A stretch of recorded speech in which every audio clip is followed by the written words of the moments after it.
Assalamualaikum warahmatullahi wabarakatuh.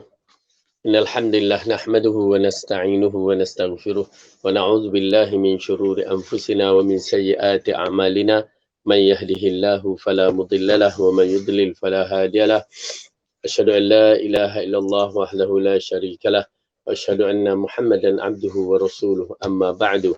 Fa inna khairal kalami kalamullah wa khairal huda huda Muhammadin sallallahu alaihi wasallam. وشر الأمور محدثاتها وكل محدثة بدعة وكل بدعة ضلالة وكل ضلالة في النار.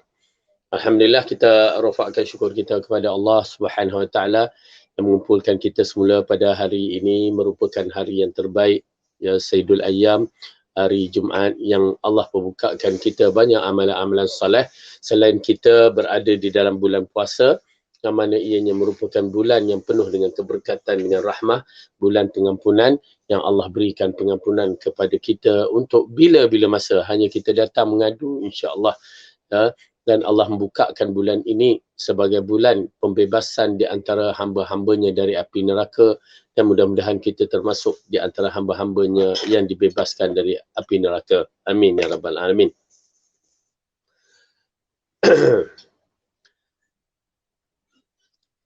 Jadi kita sambung balik pelajaran kita yang berkisar dalam kitab Syarah Kitabul Jami', ya, yang dikarangkan oleh Abdullah bin Abdul Rahman Al-Bassam, di mana ianya diambil dari kitab Bulughul Maram yang dikarangkan oleh atau yang disusun oleh Ibn Hajar Al-Asqalani rahimahullah jami'an.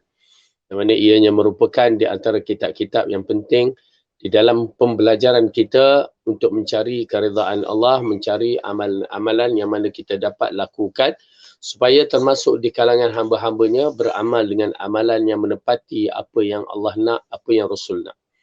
Kerana tujuan kita hidup adalah pengabdian kepada Allah secara total, secara sepenuhnya. Kerana Allah telah berfirman, وَمَا خَلَقْتُ الْأَعُوذُ بِاللَّهِ مِنَ الشَّيْطَانِ الرَّجِيمِ وَمَا خَلَقْتُ الْجِنَّ وَالْإِنسَ إِلَّا لِيَعْبُدُونَ. Tidak kami jadikan jin dan manusia melainkan untuk mengabdikan diri kepada Allah. Inna salati wa nusuki wa mahyaya wa mamati lillahi rabbil alamin. Sesungguhnya solatku, nusukku, hidupku dan matiku semua kerana Allah Ta'ala. Oleh kerana itu, Allah telah memberikan satu garis petunjuk kepada kita bahawa perjalanan hidup ini akan ada noktah berakhir. Cuma kita tak tahu noktahnya bila. Ya, tetapi kebanyakan umur kita akan habis pada usia 60 ke 70. Yang Rasulullah kata, umur umat aku, yang maksudnya umur umat aku kebanyakannya ialah 60 ke 70 hijrah. Ya, tuan-tuan dan perempuan, 60 ke 70 hijrah. Ingat tu, bukan 60 Masihi, tak. Kalau 60 Masihi telah bersamaan 63 hijrah. Dengan arti kata lain, umur kewafatan baginda sallallahu alaihi wasallam, dan tarikh kewafatan baginda itu sehingga ulama mengatakan bahawa tarikh yang terbaik ataupun umur yang terbaik berdalilkan ayat Quran, laqad kana lakum fi rasulillah uswatun hasanatun. Ya, pada Rasulullah adalah contoh yang terbaik. Ya, yang mana apa juga yang kita nak buat contoh, ambillah daripada Rasulullah sallallahu alaihi wasallam. Jadi kalau kehidupan kita ini ada noktahnya, barang siapa yang telah masuk dalam usia 60 hijrah, ya, berarti dia telah berada di kawasan expired date ataupun umur kita dah sampai penghabisan. Cuma kita mencari tempat-tempat ataupun bak kata orang dah sampai tempat cuma nak cari tempat parking sahaja. Ya, dah sampai tempat nak cari tempat parking, lepas tu bila dah parking, berarti habislah kehidupan kita. Itu kebanyakan, bukan berarti ya sebelum umur 60 tu tak mati pula. Tidak. Ya, kalau kita tengok sehari dua ini dalam akhbar, dalam YouTube apa semua, berapa ramai orang yang mati dalam usia-usia muda. Ala kulli hal. Kita sambung balik pelajaran kita dalam muka surat 351 yang bertajuk memohon perlindungan dari beberapa hal. Ya. Memohon perlindungan dari beberapa hal. Jadi di sini kita nak terangkan beberapa perkara yang amat penting kita ketahui. Kenapa? perkataan memohon perlindungan, memohon kebaikan, memohon perlindungan. Bila kita nak memohon perlindungan, kita memerlukan satu kekuasaan yang besar, mana ianya merupakan satu perkara yang makhluk lain tidak mampu membantu kita. Hanya Allah sahaja yang mampu untuk membantu kita. Oleh kerana itu, dalam siri doa, amalan-amalan soleh kita ini akan terjebak kepada syirik, terutamanya dalam bab doa. Bagaimana dikatakan terjebak dalam masalah syirik? Ialah apabila doa itu dikaitkan dengan makhluk-makhluk yang tidak layak untuk membantu kita. Atau sifat-sifat itu tidak memenuhi. Sifat-sifat itu tidak memenuhi tuntutan syarak, yang mana makhluk yang bersifat lemah, bagaimana nak membantu kita dari sudut perkara-perkara yang bukan kemampuan makhluk. Oleh kerana itu, ramai yang terjebak dalam perkara doa ini dalam bab syirik, apabila di antaranya perkara yang mereka lakukan, berdoa kepada orang yang dah mati. Walaupun seorang itu bertaraf apa sekalipun, kita tidak boleh berdoa meminta kepada yang mati. Berdoa untuk orang yang mati itu lain. Berdoa, Allah ampunkan dia, Allah maghfirlahu warhamhu wa'afihi wa'afu anhu, tak apa. Itu doa untuk orang yang dah mati. Tetapi doa meminta pertolongan kepada orang yang mati, itu yang syirik. Kenapa dia dah mati di dalam kubur, dah tak mampu nak buat apa-apa, dia sendiri pun belum tentu selamat di dalam kubur. Tiba-tiba kita minta pertolongan kepada dia. Na'udzubillah min zalik. Itu di antara kedangkalan masyarakat yang mana tidak dapat membeza antara hak dengan batil, yang betul dengan yang tak betul. Bagaimana walaupun dia seorang yang dianggap alim ulama, hatta dengan Rasul pun kita tidak boleh meminta setelah dia mati. Hatta dengan malaikat muqarrabun, yakni di antaranya kita minta malaikat Jibril, minta malaikat Jibril tolonglah aku, tak boleh. Kita hanya diarahkan, wa ma umiru illa liya'budullaha mukhlishina lahuddin. Tidak diarahkan melainkan untuk kamu meminta, menyembah Allah dengan seikhlas-ikhlasnya. Masalahnya kita tidak mengenal pencipta kita dengan sebenar-benarnya, oleh kerana itu kita mengambil selain daripada Allah meminta pertolongan. Tauhid rububiyah yang kita belajar tidak menghidupkan kita sebagaimana kita seharusnya mengagung Tuhan kita. Tauhid rububiyah yang Allah ceritakan, aku pencipta, aku yang mentadbir alam, aku yang menyusun alam semesta, apa semua tu, Allah ceritakan. Kalau kita baca Al-Quran, rububiyah Allah clear dah. Maksudnya tidak ada siapa yang mampu untuk mencipta sebagaimana Allah mencipta, atau mentadbir sebagaimana Allah yang mentadbir. Masalahnya kita tidak mengagungkan dengan sebenar-benarnya, akhirnya dia menjadi masalah yang besar.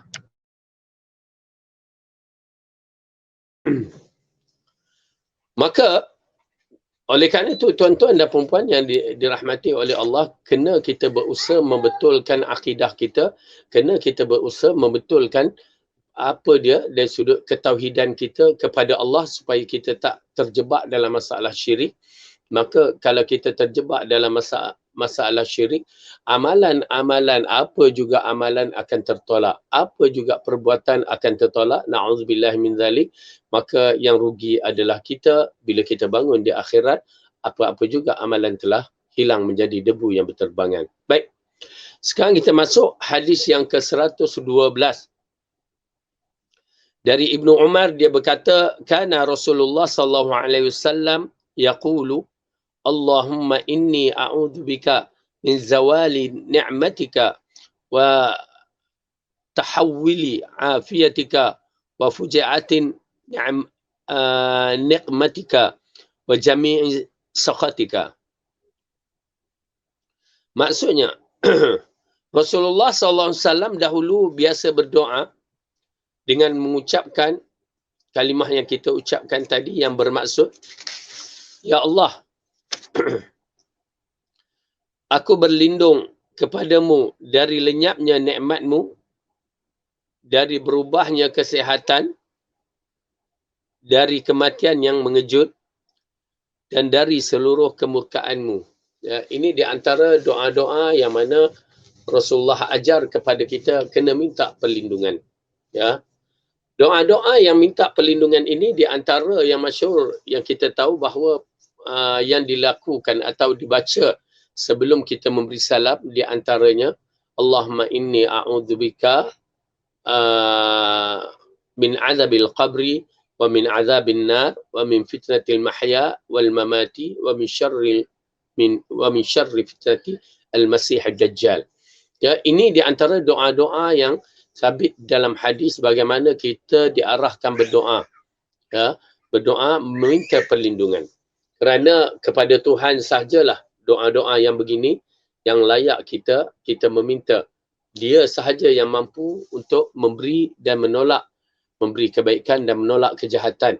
Ya, oleh kerana itu bila kita berdoa, ikhlas kita kepada Allah diambil kira. Ya, baik. Dalam hadis ini Rasulullah SAW telah mengatakan, ya, telah mengucapkan doa, Ya Allah, aku berlindung kepadamu dari lenyapnya nikmat kamu. Ya, tuan-tuan dan perempuan, nikmat yang Allah berikan kepada kita terlalu banyak. Terlalu banyak. Yang mana kalau apabila Allah mengatakan jika kamu nak mengirakan nikmat Allah, memang tidak mampu untuk dikira. Memang tidak mampu. Bermula kelahiran kita ke dunia ini, Allah jadikan mak ayah kita tu lembut hati dia, lihat kita, kalau tak dicampak aja kat sungai ataupun kat tong sampah yang pernah kita tengok berita-berita tu. Tetapi Allah jadikan hati mereka tu lahir je, seorang ibu yang mengandung punya susah, punya berat, la ilaha illallah, tak terbawanya anak tu, tapi dibawa juga. Ya, dibawakan juga kita tu, lalu dicampakkan kasih sayang walaupun teruk. Memang kalau ikutkan setengah kata waktu mengandung tu rasa menyampah. Ya, nak berat, tak larat nak bawa. Tetapi pada hari kelahiran tu terus, ya, Allah keluarkan kita dari perut ibu, terus rasa kasih sayang tu tercampak dalam jiwanya. Ya. Ini merupakan di antara nikmat. Nikmat bukan sekadar berbentuk harta benda. Nikmat di antaranya berbentuk kesihatan, berbentuk kebaikan, berbentuk harta, berbentuk nyawa, berbentuk berbagai-bagai bentuk. Ya, itu nama dia nikmat yang Allah berikan. Apatah lagi nikmat kesihatan, ya, nikmat mendapat petunjuk, nikmat mendapat Al-Quran dan As-Sunnah, semua tu nikmat. Oleh kerana itu, perkara itu perlu disyukuri oleh kita semua. Apatah lagi bagi kita-kita yang dah dah berumur ni, apabila Allah memberikan petunjuk, kita memahami Al-Quran dan As-Sunnah. Kita nak faham apa yang dibawa oleh Rasulullah dan para sahabat. Tuan-tuan dan perempuan, tidak ada satu yang saya rasakan nikmat yang paling besar yang Allah bagi, ialah nikmat kefahaman Al-Quran dan Sunnah mengikut fahaman tiga generasi yang terbaik. Kerana dia menunjukkan kita mengenali pencipta kita dengan sebaik-baiknya. Dia menunjukkan kita mengenali agama Islam yang dibawa oleh Rasulullah semulia-mulianya. Tanpa ada tokok tambah, tanpa ada kurang. Ya, dengan arti kata lain, ini merupakan nikmat hidayah. Nikmat petunjuk. Berapa ramai orang-orang yang di keliling kita tidak merasakan nikmat ini. Dan kita boleh merasa nikmat petunjuk ini. Sedangkan nikmat ini merupakan nikmat yang agung yang menentukan kedudukan kita syurga ataupun neraka.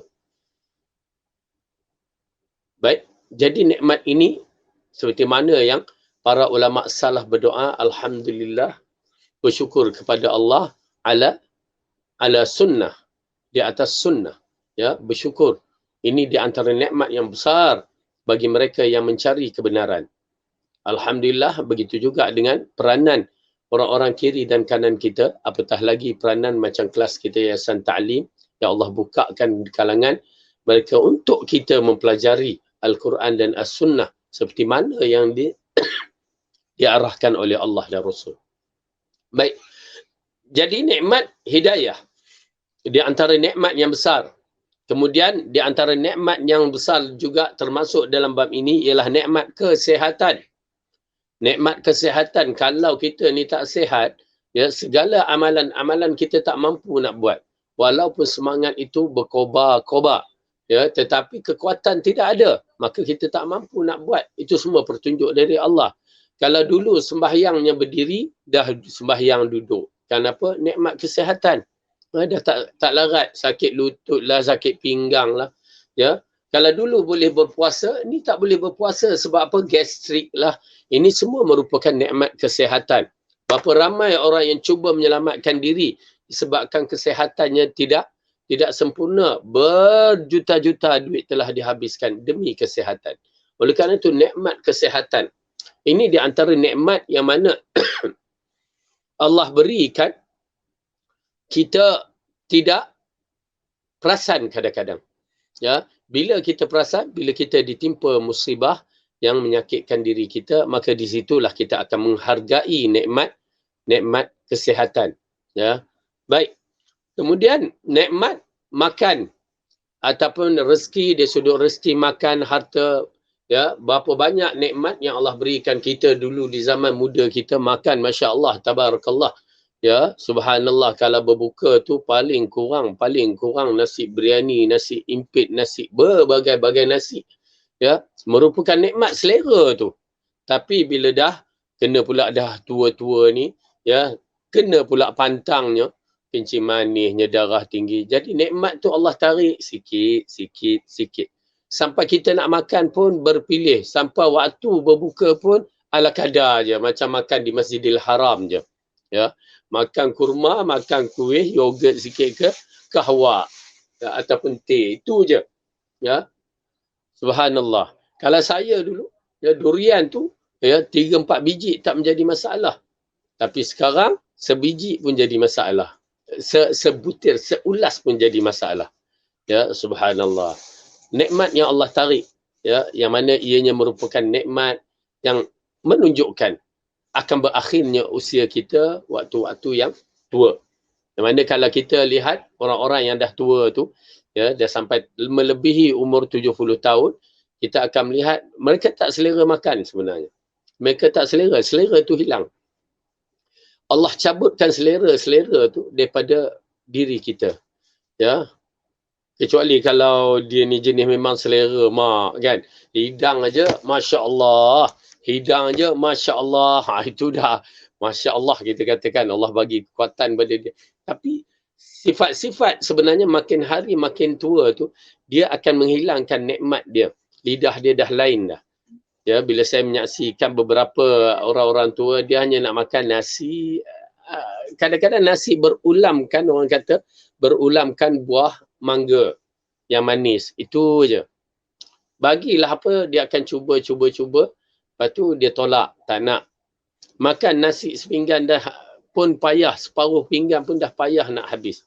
Nampak tak tuan-tuan dan perempuan, bagaimana satu hari nanti bila Allah nak cabut nikmat, nasi sebiji pun tidak mampu untuk ditelan. Air seteguk pun sudah tidak mampu ditelan. Nafas oksigen kita satu molekul pun tidak boleh dimasukkan dalam udara kita. Maka itu tandanya berakhirnya perjalanan kita di muka bumi.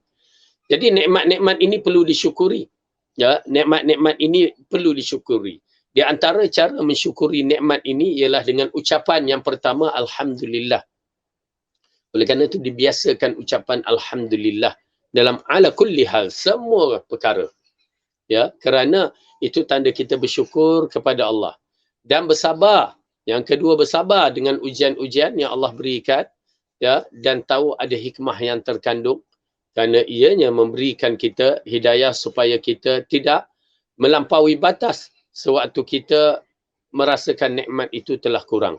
Ya, kita tidak mengamuk, kita tidak marah, kita tidak mengkritik Allah Subhanahu Wa Taala. Kena faham apa yang Allah bagi semuanya baik.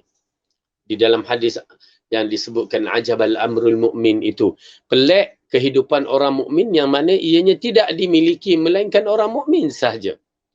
Bila mereka itu ditimpa musibah, lalu mereka bersabar dan mereka redha, itulah baik bagi mereka.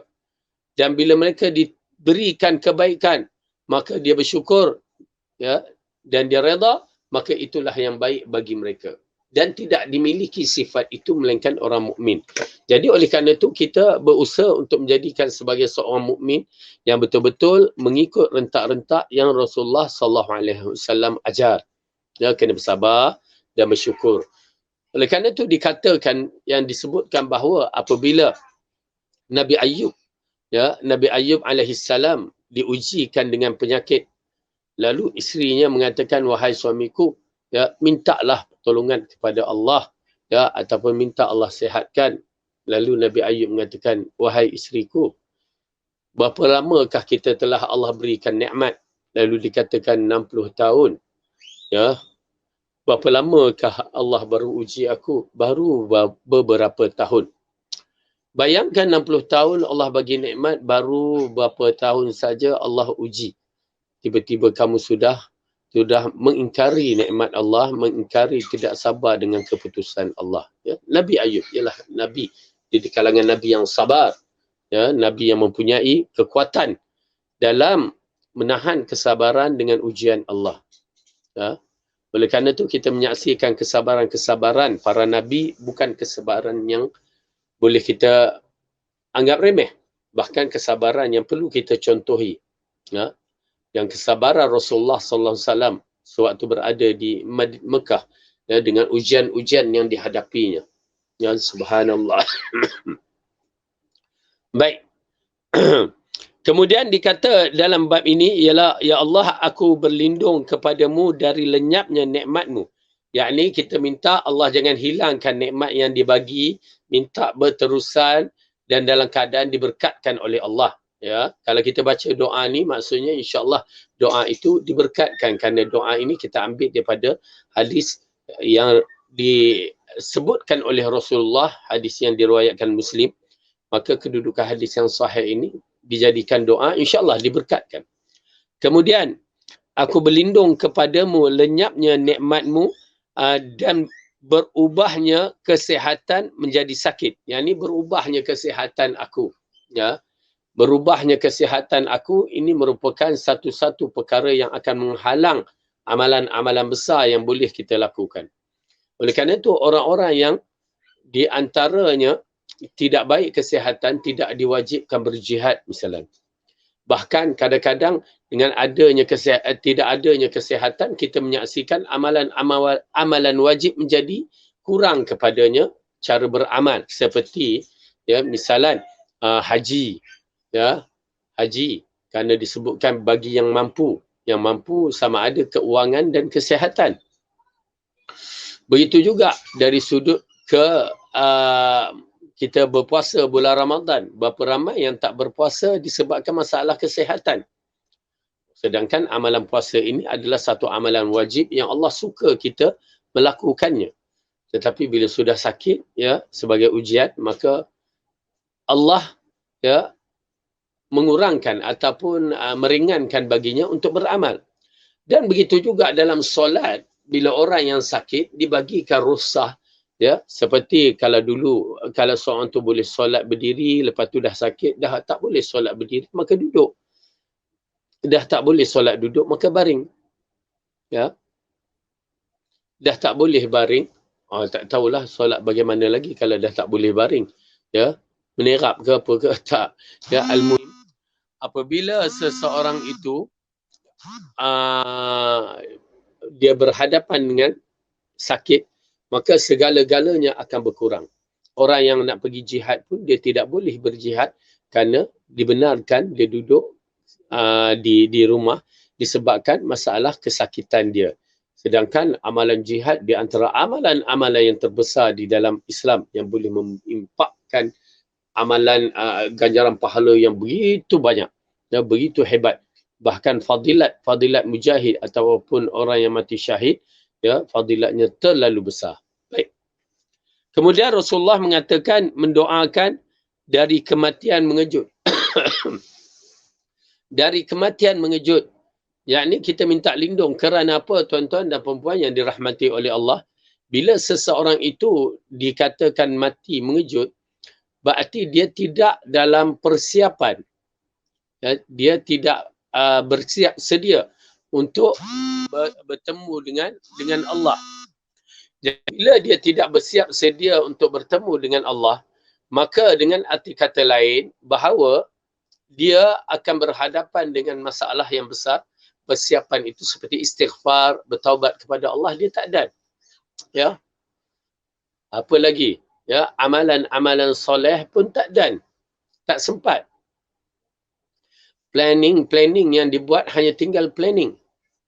Oleh kerana itu, di antara perkara-perkara yang berkaitan dengan persoalan ini, ya Rasulullah pernah menasihatkan kepada para sahabat, di antaranya ialah beramal kita sebelum sampai hari yang mana bila dah sampai hari tersebut, kita tak mampu dah. Walaupun jiwa kita bergelora untuk melakukan amalan-amalan soleh.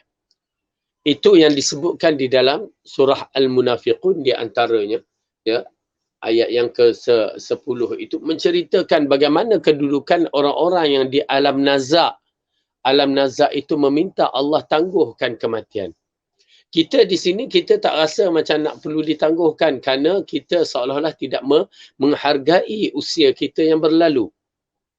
Sedangkan orang yang di dalam kubur bercita-cita kalau boleh nak keluar tu dapat melakukan solat ke, dapat mengatakan subhanallah pun sudah memadai baginya. Kerana dilihatkan dari sudut apa yang ditunjukkan oleh Allah sebelum mati dan di dalam kubur. Oleh kerana itu, tuan-tuan dan perempuan, Al-Quran dan Al-Hadis ini perlu dibaca. Hadis-hadis Nabi perlu ditengok. Fadilat-fadilat dan kelebihan-kelebihan itu perlu dilihat. Bermula daripada masalah tauhid, yakni masalah akidah, kemudian berturut-turutan. Ya, perlu dilihat. Kerana ianya mengkhabarkan kita betapa dahsyatnya kedudukan orang yang telah terpisah dengan dunia. Ya, mereka ingin kembali tetapi tidak mampu untuk kembali. Untuk beramal. Noktah amalan mereka terhenti apabila nyawa mereka dah sampai ke kerongkong. Kecuali. Ya, kecuali, yakni kecuali yang disebutkan dalam hadis, apa dia? Doa anak yang soleh, sedekah jariah, sedekah berterusan, dan juga ilmu yang bermanfaat. Ini di antara yang dapat berterusan ganjaran pahalanya. Oleh kerana itu, bila seorang yang mati itu dia dah menyaksikan beberapa perkara, dia menyaksikan, lalu dia akan mengharapkan dihidupkan semula. Bila Allah ceritakan di dalam surah Yunus bagaimana Fir'aun yang pernah mengaku dirinya Tuhan. Bukan Tuhan biasa ni. Dia ambil sifat rububiyah Allah tu. Yakni yang maha pencipta, yang maha mentadbir, yang mempunyai kekuasaan yang begitu hebat, yang kemuncak keagungan. Itu dia, tauhid rububiyah. Apabila dia mengatakan di dalam surah An-Nazi'at, Ana Rabbukumul A'la. Aku adalah Rabb, kalimah Rabb. Bukan sebarangan kalimah tu. Jarang orang melakukan syirik dalam bentuk yang begitu. Apa Fir'aun kata sewaktu dia berada di dalam lautan? Tenggelam, timbul. Dah nak mati pada ketika itu.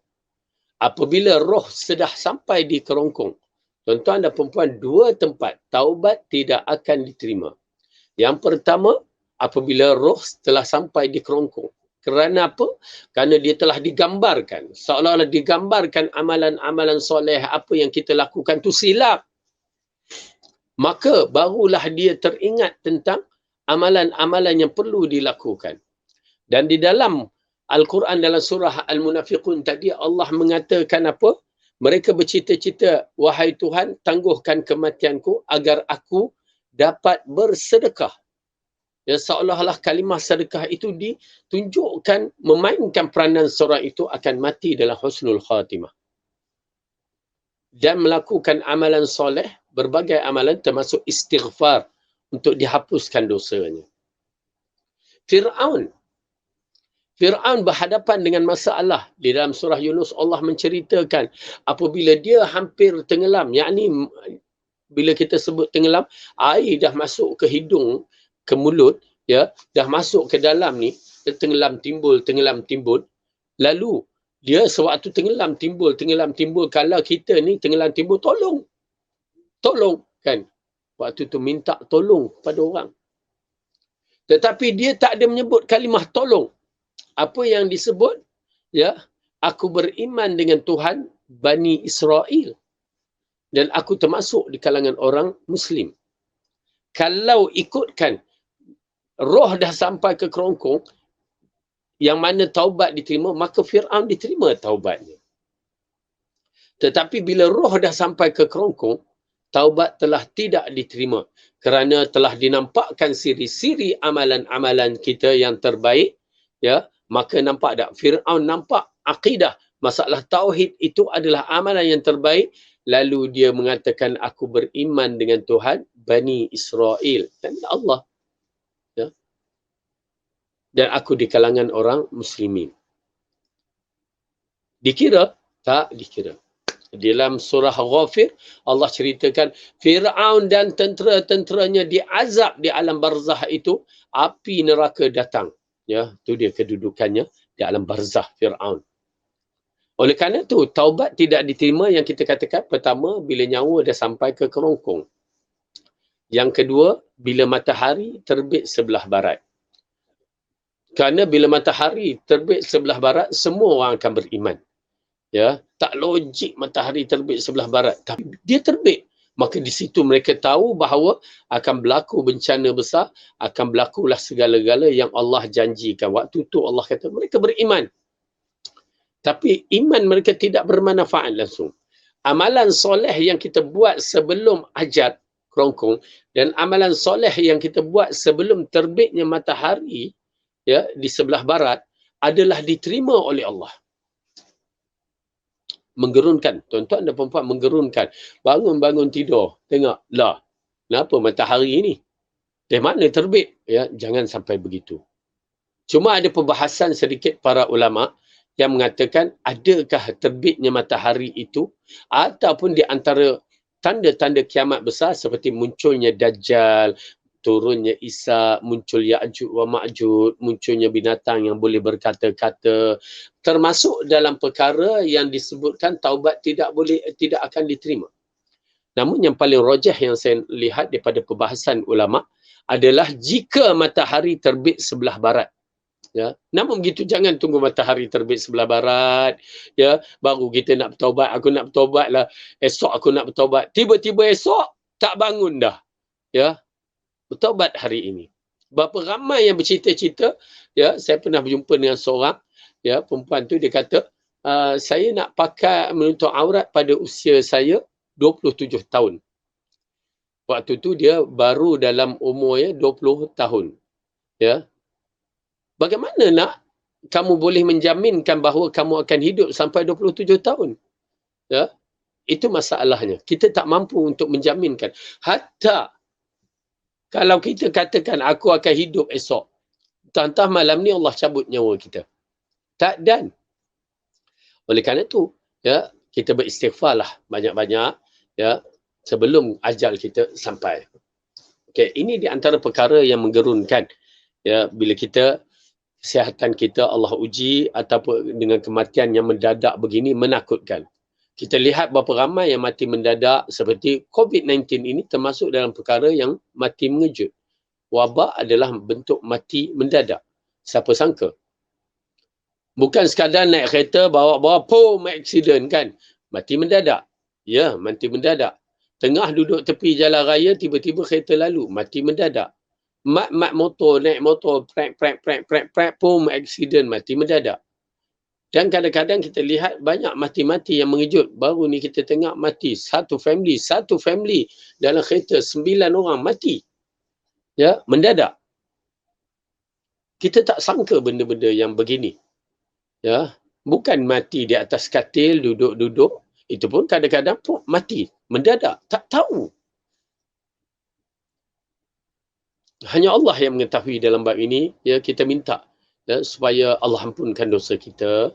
Ya, Allah tidak matikan kita mendadak. Mati mendadak ini kenapa? Kerana tidak sempat untuk bertaubat. Itu yang menjadi isunya. Kalau mati sakit tu, ya, dia sakit, aku ni sakit, orang kata insya-Allah kafarah, mudah-mudahan Allah ampunkan dosa, pengampunan dosa. Kita pun teringat Allah, kita beristighfar.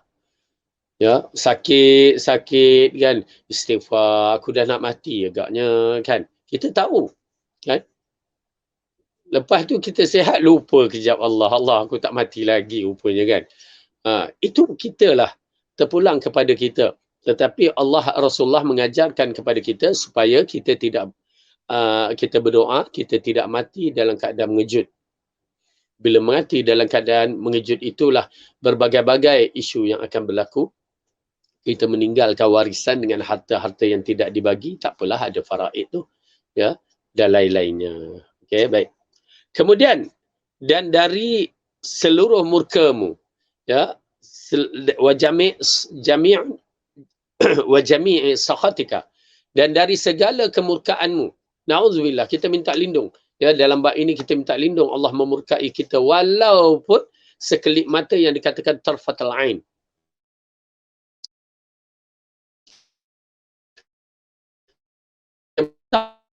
Allah kita zikir pagi dan petang yang kita minta lagi, kita minta kepada kita walaupun. Oleh kerana itu, bila kita minta, kita kena jaga amalan-amalan kita. Kita kena jaga perbuatan-perbuatan kita supaya bertepatan dengan apa yang Allah nak. Bertepatan dengan apa yang Allah arahkan. Maka barulah kita boleh mendapat apa yang Allah janjikan. Kalau tidak, kita nak Allah redha kat kita, tetapi kita buat kemurkaan Allah, sama juga seseorang yang tahu ya amalan soleh tetapi dia tidak buat amalan soleh, dia buat perkara-perkara dosa. Apa beza kadang-kadang di kalangan manusia yang melakukan perkara-perkara yang dia tahu benda tu maksiat, maka dia buat dalam keadaan dia tahu Allah murka. Tak boleh. Jangan sampai kita mati dalam keadaan Allah murka. Mungkin kita mati dalam keadaan kita dan bertaubat, alhamdulillah. Ataupun kita mati dalam keadaan kita beristighfar, alhamdulillah.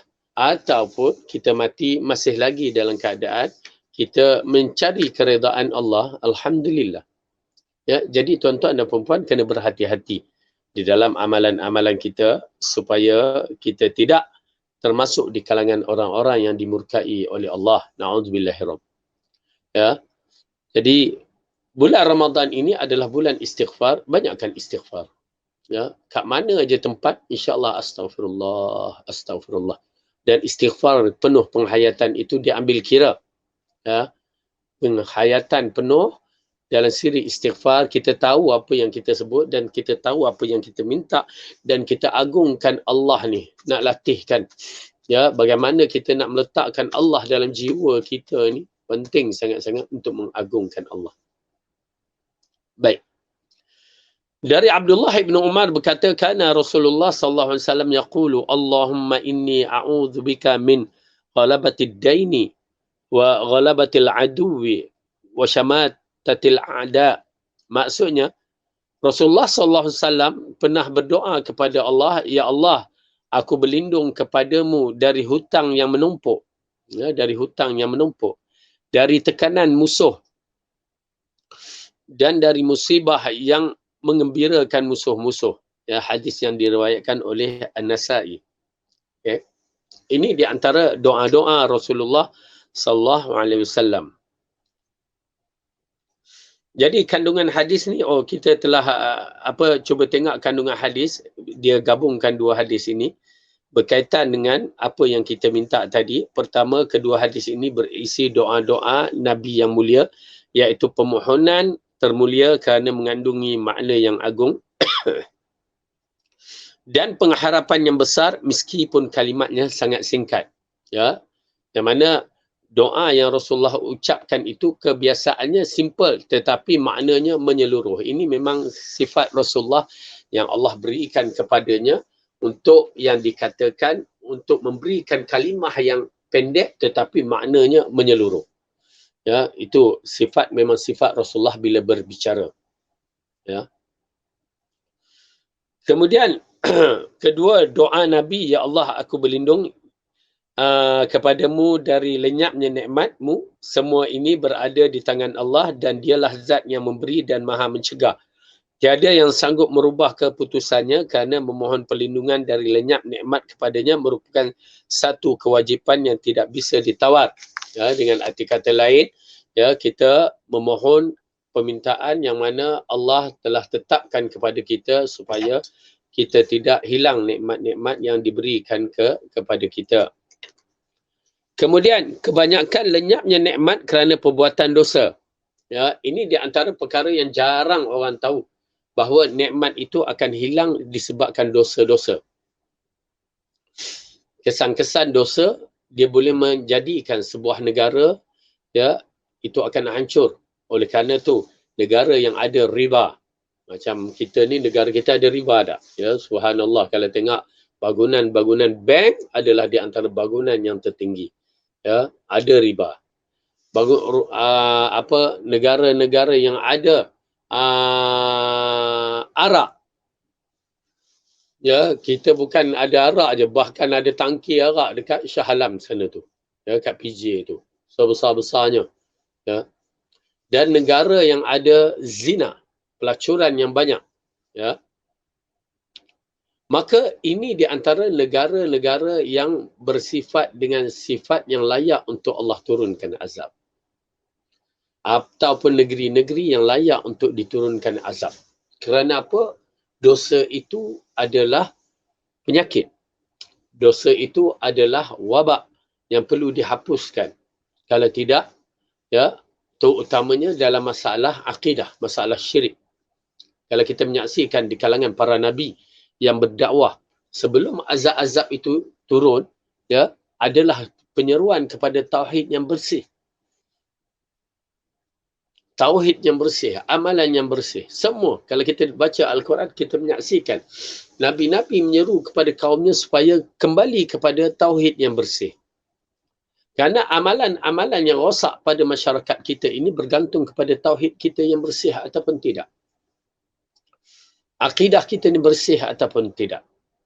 Maka kalau tidak bersih, maka dia akan datanglah perkara-perkara yang berikut. Perkara-perkara yang tidak baik. Jadi bila akidah kita bersih, maka Allah akan selamat. Oleh kerana itu, kita menyaksikan kaum Nabi Yunus terselamat. Disebabkan mereka beristighfar kembali kepada Allah bila mereka melihat azab. Tetapi kaum sebelum itu seperti Nabi-Nabi yang lain, Nabi Nuh, Nabi Musa, Nabi Lut, Nabi Hud, ya, semua mereka itu dihancurkan disebabkan dosa-dosa mereka. Dengan kehancuran yang na'udzubillah. Kehancuran yang menggerunkan, bukan sebarangan kehancuran. Bayangkan kalau ikutkan Nabi, kaum Nabi Nuh tu, ya, cukup air menenggelami mereka pun dah mereka habis dah. Tetapi Allah bagikan air itu tenggelam sampai puncak gunung.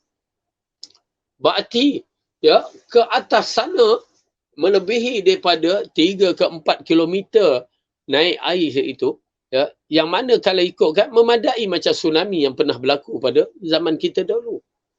Air naik 1 meter, 2 meter yang menenggelami seorang tu dah cukup dah. Itu pun dalam tsunami kita menyaksikan 300,000 yang mati. Tetapi Allah nak mengatakan, ya, inna batasya rabbika lasyadid. Sesungguhnya kemurkaan Allah itu adalah terlalu dahsyat. Jangan kita cari kemurkaan Allah. Lalu Allah hancurkan kaum Nabi Nuh dalam keadaan yang dari sudut akal tak logik. Ditenggelamkan dengan tenggelam yang begitu dahsyat. Gunung ganang semua tenggelam. Tapi nak cerita kepada kita, jangan bermain dengan Allah.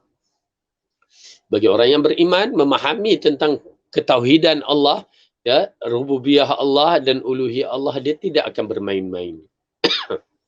Batas dia agama ini yang akan menyelamatkan dia. Oleh kerana itu, dosa-dosa ini akan menghancurkan.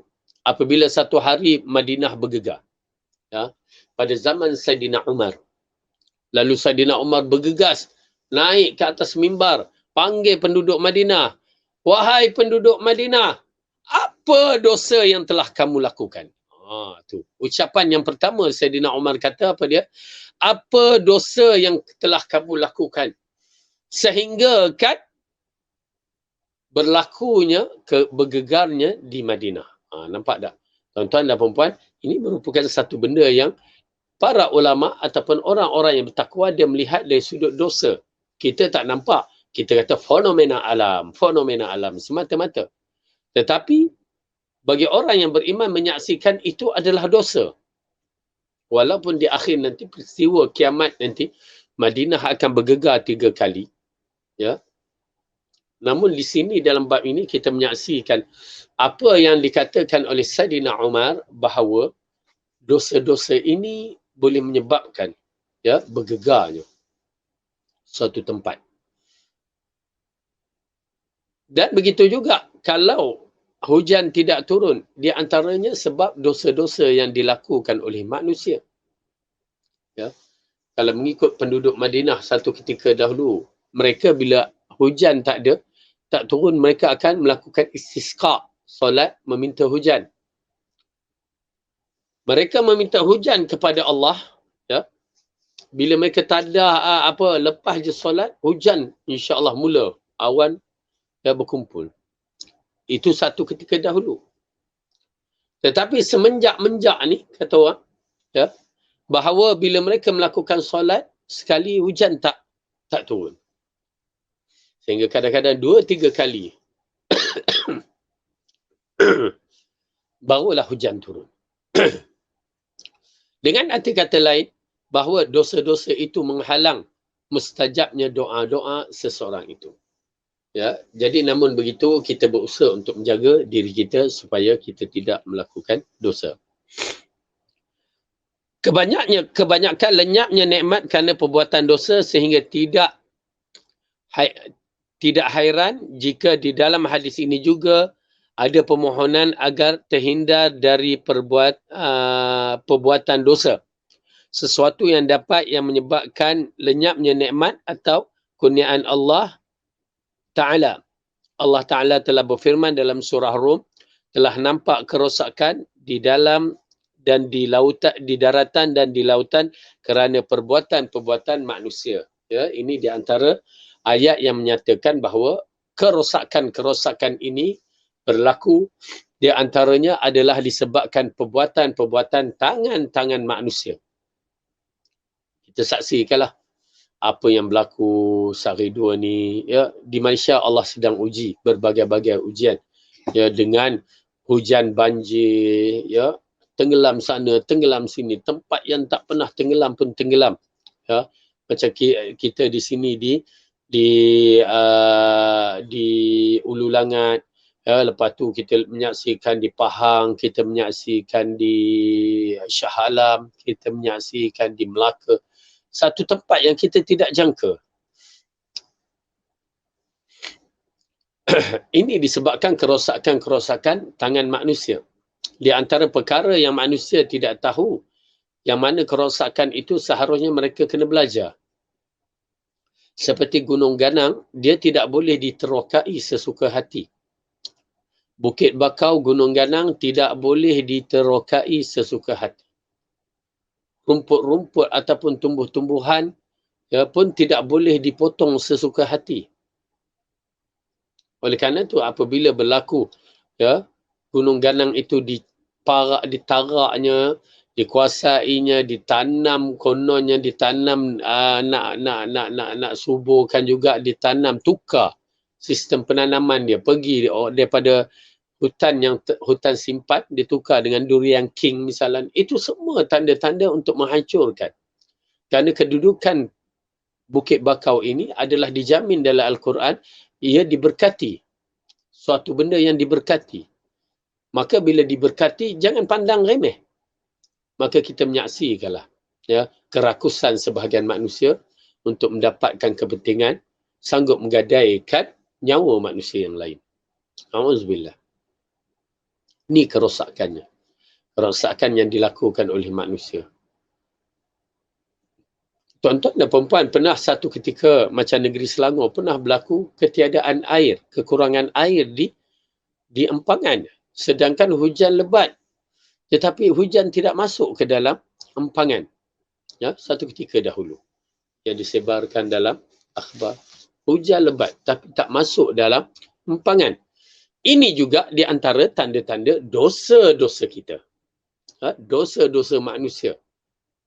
Bayangkan, hujan punya lebat, hanya kita mampu menadah air di dalam bekas-bekas air di rumah saja. Tetapi di dalam takungan yang sebesar-besar dam tu, air tak masuk. Satu benda yang menggerunkan. Jadi itu di antara dosa-dosa kita.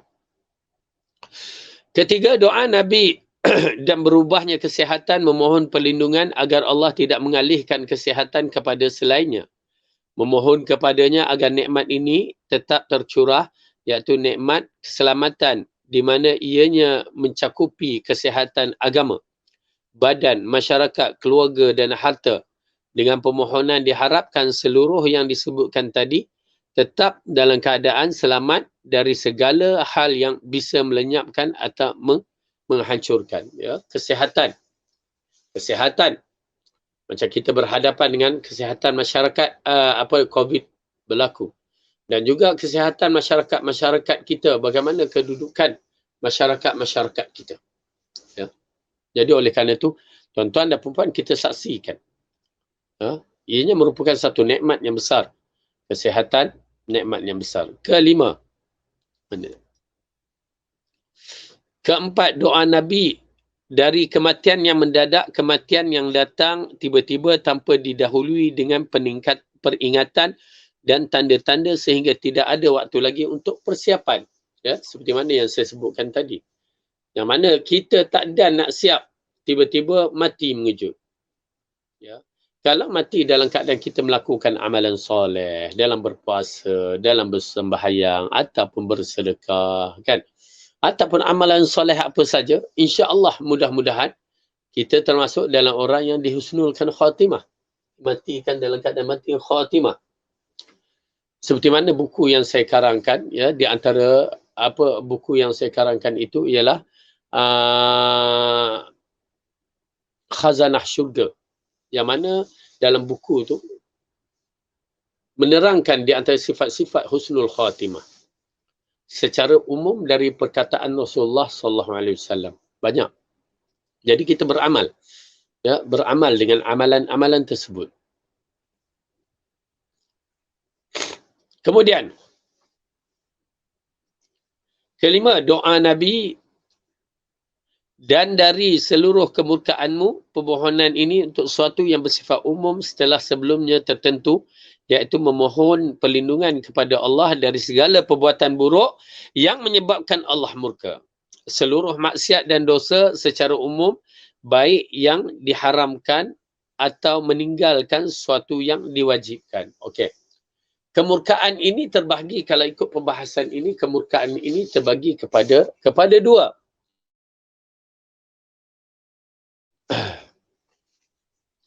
Yang pertama, di antara kemurkaan Allah itu apabila kita datang melakukan perkara yang haram. Ya. Bila kita melakukan perkara yang haram, Allah haramkan, maka ia termasuk dalam benda yang diwajibkan. Kita meninggalkannya. Yang kedua adalah meninggalkan sesuatu yang telah diwajibkan. Misalnya terutamanya solat. Tuan-tuan dan perempuan, solat ini satu benda yang besar.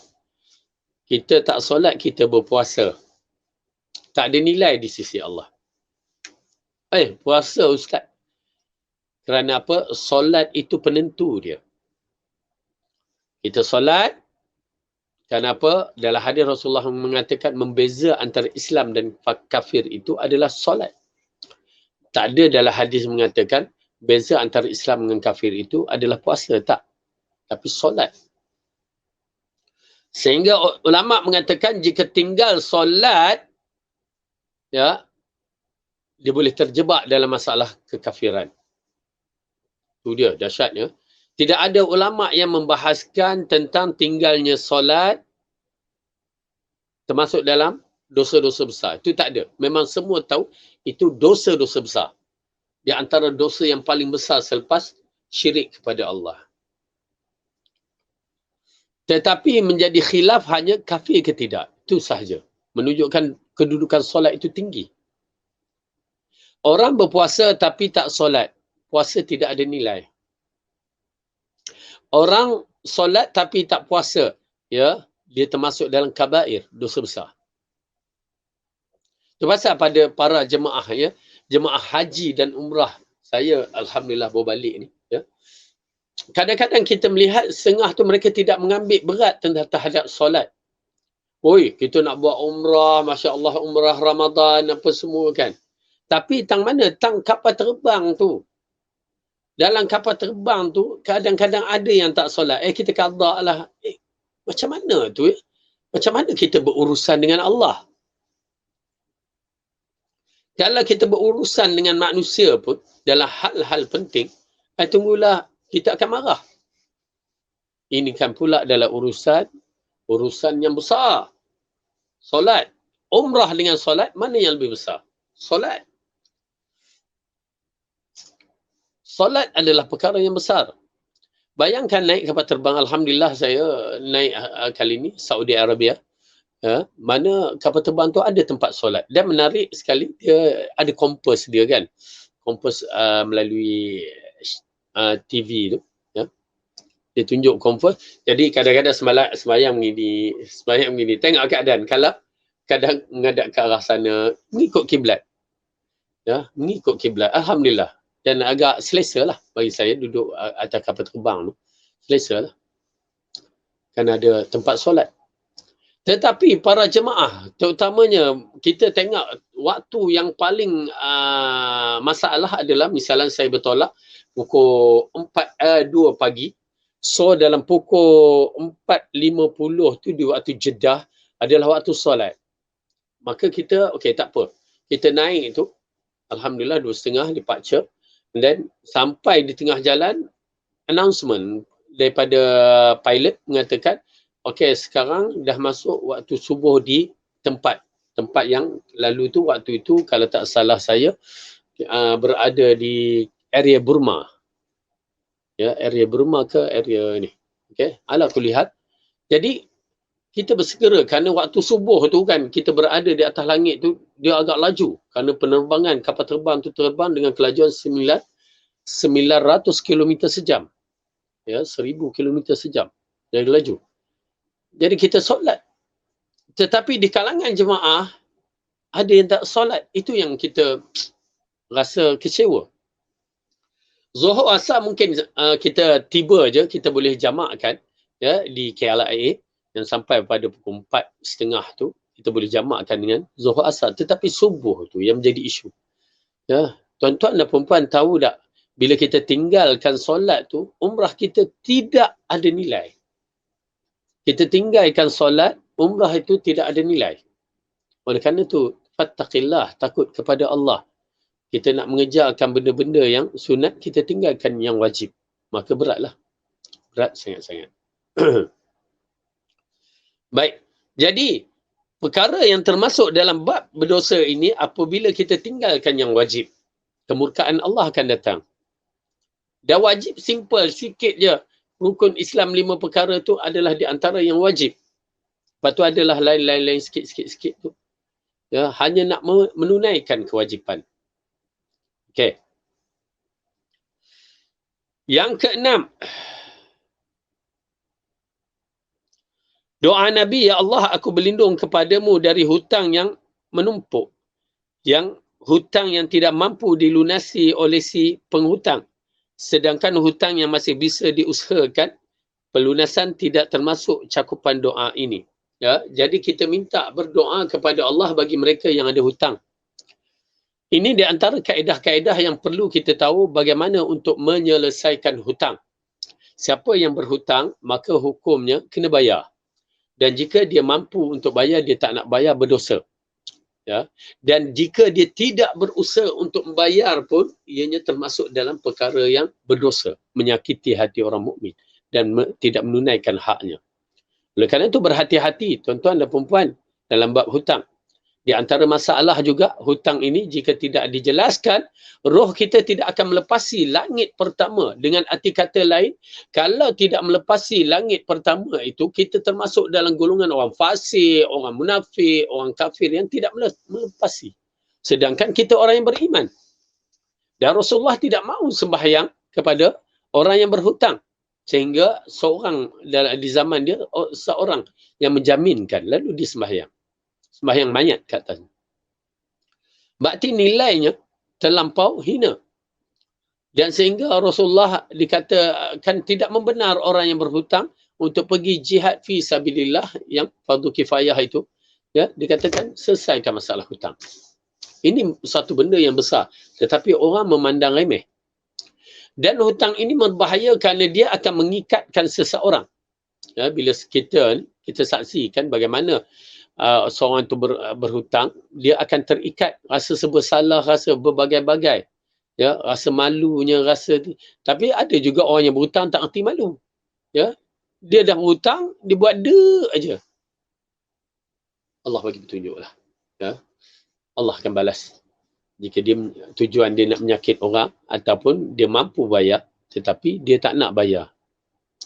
Mampu bayar tak nak bayar ni, sedangkan dia mampu untuk bayar walaupun RM10, ya, masukkan, bank in kan, tanda dia berusaha untuk membayar. Ini tak ada langsung.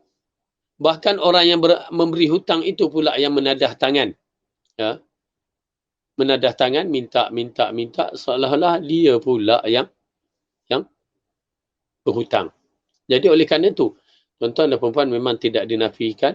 Ayat dalam surah Baqarah mengisyaratkan bagaimana sistem berhutang itu perlu dijalankan. Ya, memang kena ada saksi, kena ada hitam putih. Kalau tidak, terinaya bagi orang yang membantu. Walaupun orang yang membantu itu dalam hadis mengisyaratkan dia dapat pahala bersedekah. Selagi orang itu tak bayar hutang, maka dia dapat pahala sedekah membantu.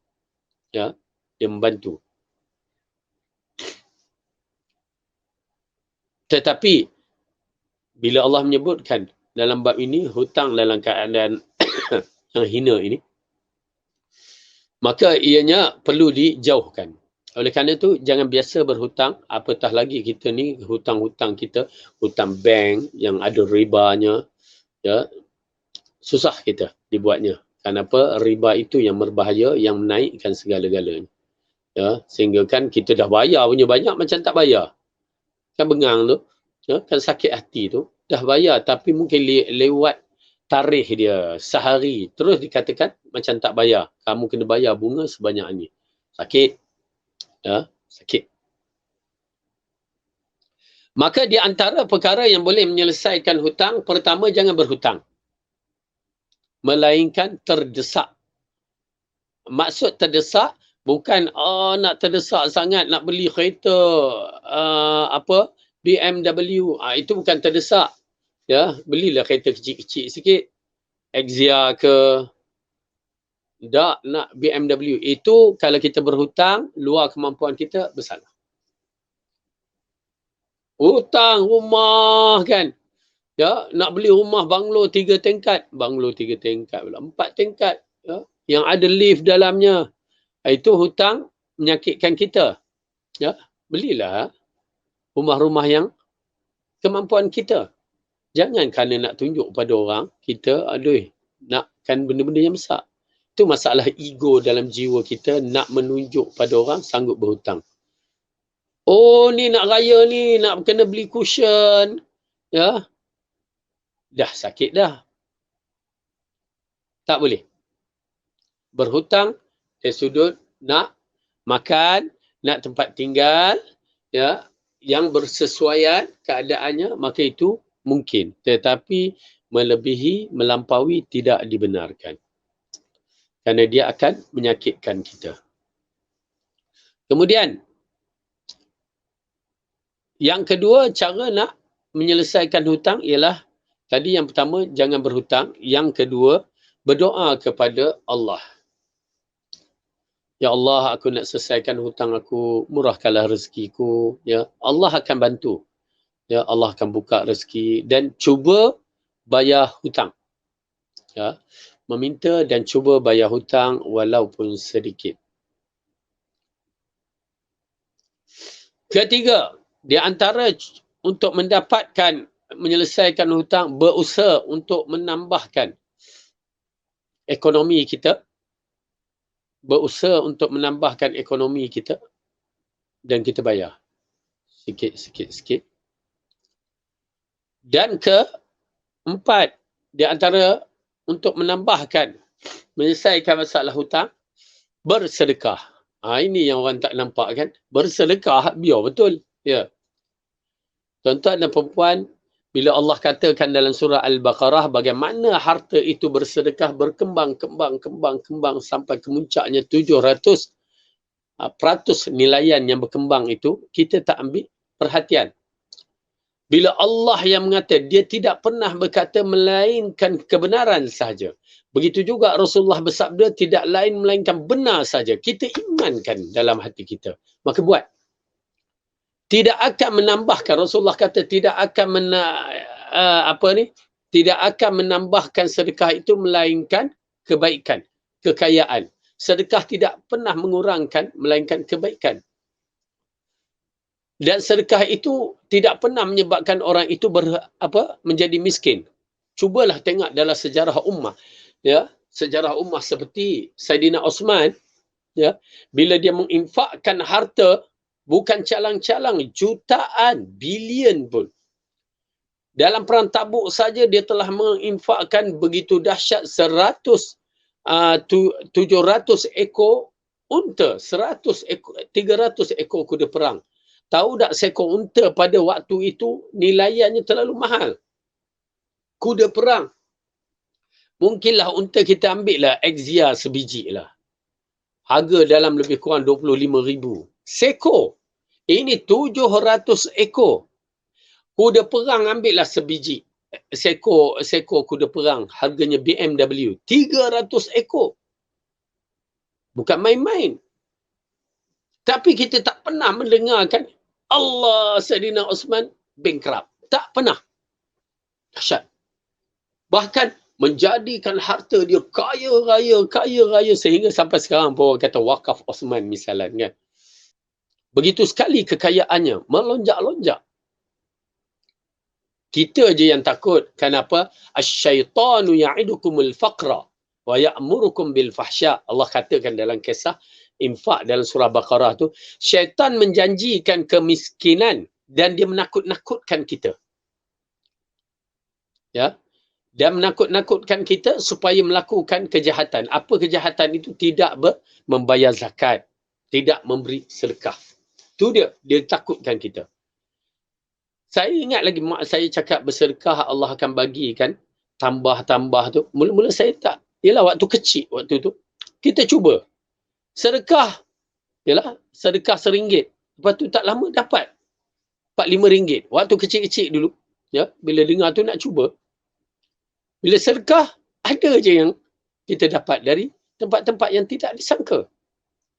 Begitu juga tuan-tuan dan perempuan. Kalau yang pernah bagi zakat misalnya, cuba bagi zakat. Kita akan tengok tahun depan tak pernah kurang. Bahkan silat-silat lebih. Kenapa? Terutamanya harga emas yang naik. Nilaian jadi naik. Tak pernah dalam sirah menceritakan orang yang bagi zakat, dia akan bankrupt. Tak ada.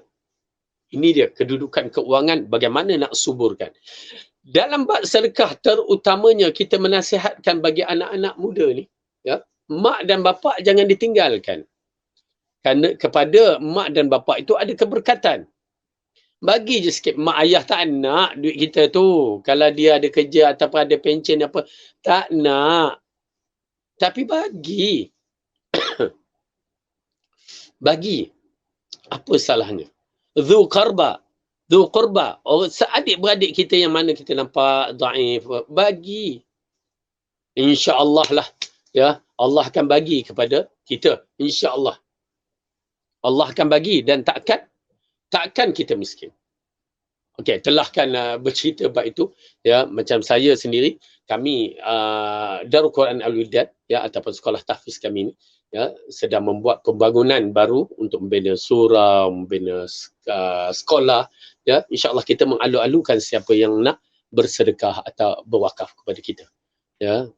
Baik, jadi itu kita menggalakkan, dan alhamdulillah supaya kita memahami sebelum sampai yang mana Rasulullah kata, bersedekahlah kamu sebelum sampai pada satu hari kamu nak bersedekah, orang tak nak terima dah. Kenapa tak nak terima? Ada 3 persoalan yang disebutkan dalam hadis ini. Yang pertama,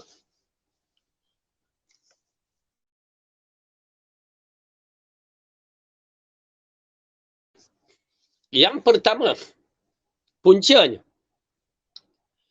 di akhir zaman peristiwa itu akan berlaku ialah kerana dikatakan bahawa apabila harta dikeluarkan di muka bumi begitu banyak di zaman yang penuh dengan keadilan yang dikaitkan dengan Imam Mahdi dan Nabi Isa AS memerintah, begitu adil dan semua menjadi berkat ya, menjadi berkat dan begitu banyak sehingga seorang tu nak bersedekah, nah lah ambil sedekah aku, banyak aku pun simpan duit di bawah bantal aja ya, punya banyaknya, orang tolak. Maka waktu itu pahala sedekah dah tak ada dah. Kita nak pahala sedekah, orang tak nak terima. Yang kedua adalah disebabkan dunia hampir kiamat. Tuan-tuan dan perempuan, dunia hampir kiamat, macam seorang tu dah nak mati. Doktor kata penyakit kamu ni akan hanya bertahan, kamu boleh bertahan 30 hari ataupun 2 bulan. Agak-agak tuan-tuan dan perempuan lah, orang yang sakit ni nakkan harta ke nakkan kematian? Kematian, kehidupan. Kita bagilah banyak mana, nah ambil Pajero, enjoy lah kamu sebelum kamu mati. Kamu nak kena penampor ke? Kita katakan. Ngejek aku ke? Dia bagi, kita bagilah kereta Porsche ke, kita bagilah rumah banglo ke, bagilah. Dia tak nak. Dia hanya nakkan nyawa. Aku nak hidup lagi. Aku nak hidup. Begitu juga bila hari dunia nak kiamat, orang tak nak. Aku nak taubat aku diterima. Kamu bagilah apa aku tak nak. Aku nak taubat aku diterima. Nilaiannya begitu. Ya. Begitu kedudukan harta pada hari waktu yang menggerunkan. Dan yang ketiga adalah waktu kita, seperti dunia nak kiamat juga, waktu kita di alam nazak. Maka sedekah pun tidak diterima. Yang disebutkan dalam surah Al-Munafiqun, bahawa kita nak bagi tapi dah tak boleh. Badan kita dah kaku, mulut kita dah kelu, ya. Kita masih otak ni berfikir tapi tak boleh nak dinyatakan kepada manusia bahawa aku nak bersedekah, aku nak bersedekah. Ya. Jadi oleh kerana itu tuan-tuan dan perempuan, jangan biarkan. Jangan biarkan masa itu berlalu dalam keadaan yang menggerunkan. Kita cuba tengok di dalam surah Munafiqun supaya kita mahir tentang ayat ini. Ya. Surah Munafiqun juzuk yang ke-28.